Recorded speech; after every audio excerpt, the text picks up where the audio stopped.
बातमी आहे म्हाडाच्या घरासंदर्भातली.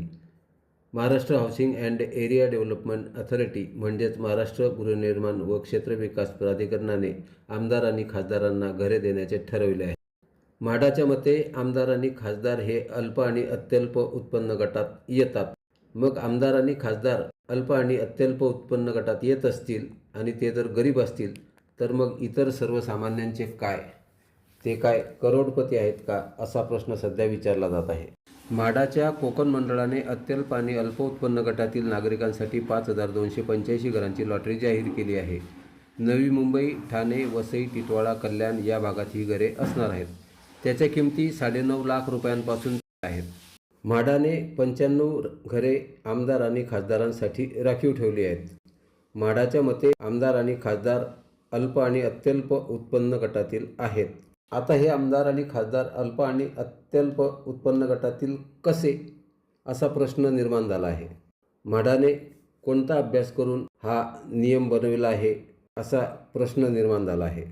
आज जर आपण बघितले तर एका आमदाराला मूळ वेतन 1,82,200 रुपये आहे. तसेच जवळपास 52,016 रुपये म्हणजेच 28% महागाई भत्ता दिला जातो. त्यानुसार 2,61,216 रुपये वेतन होते. तर खासदारांसाठीही 2.25 लाख पगार आणि भत्ते मिळून 3 लाख रुपयांच्या आसपास पगार दिला जातो. मग हे लोक अत्यल्प आणि अल्प उत्पन्न गटात कसे काय मोडतात?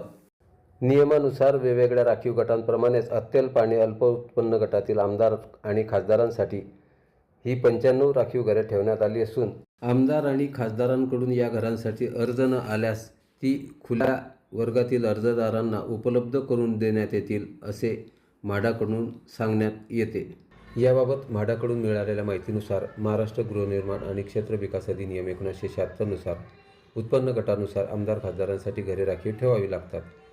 मात्र आता प्रश्न असा आहे की आमदाराचे उत्पन्न जर जास्त आहे तर मग त्यांच्यासाठी घरे राखीव का, आणि सरकार या नियमात आता बदल करेल का?